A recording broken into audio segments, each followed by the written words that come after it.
We're here to discuss a tragedy, the downing of a commercial airliner and the death of 298 innocent people. Men, women, and a staggering number of children lost their lives on their way to their holiday destinations, their homes, loved ones, or international obligations, such as an important HIV/AIDS conference in Australia.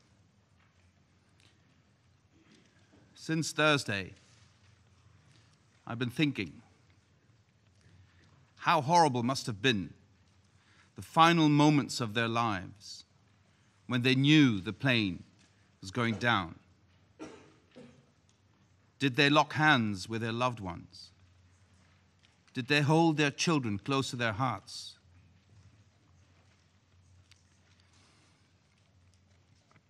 Did they look each other in the eyes one final time in a wordless goodbye? We will never know. The demise of almost 200 of my compatriots has left a hole in the heart of the Dutch nation.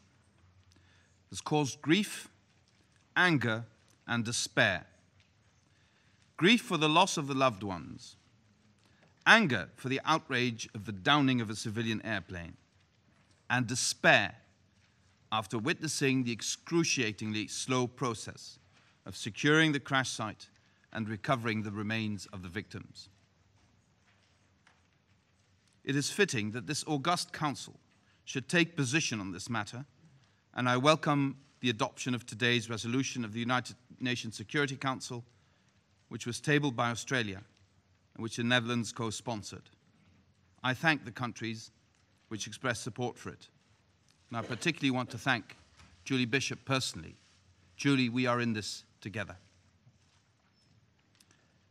Mr. President, for the Netherlands, one priority clearly stands out above all others. Bring the victims' remains home. It is a matter of human decency that remains should be treated with respect and that recovering victims' remains should be done without any delay. The last couple of days, we've received very disturbing reports of bodies being moved about and looted for their possessions. Just for 1 minute, not addressing you as representatives of your countries, but as husbands and wives, fathers and mothers, just imagine that you first get the news that your husband was killed, and then within 2 or 3 days, you see images of some thug removing a wedding band from their hands. Just imagine that this could be your spouse.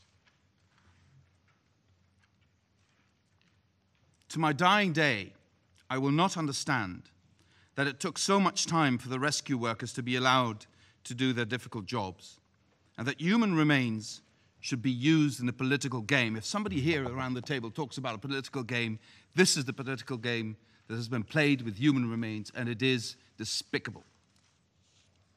I hope the world will not have to witness this again any time in the future. Images of children's toys being tossed around, luggage being opened, and passports, including passports of children, being shown on television.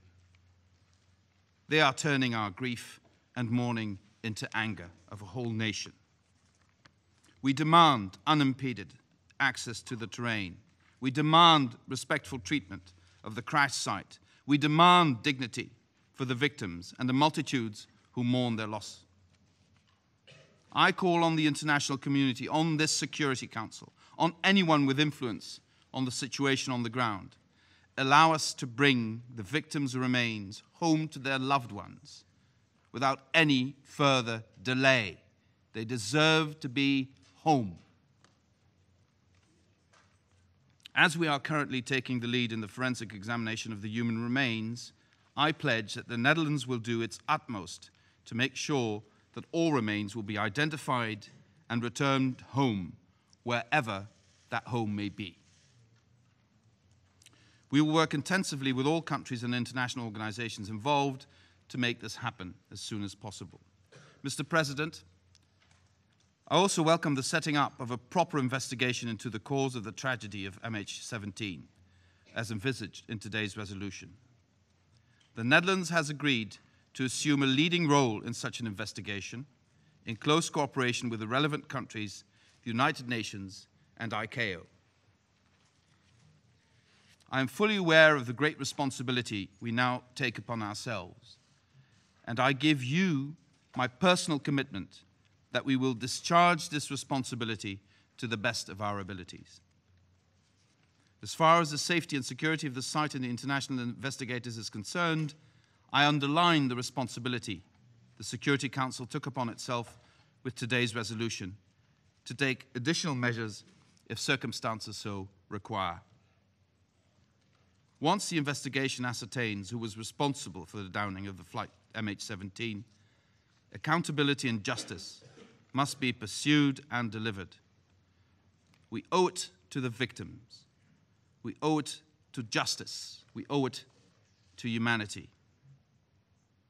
Please, provide full cooperation so that justice can be served.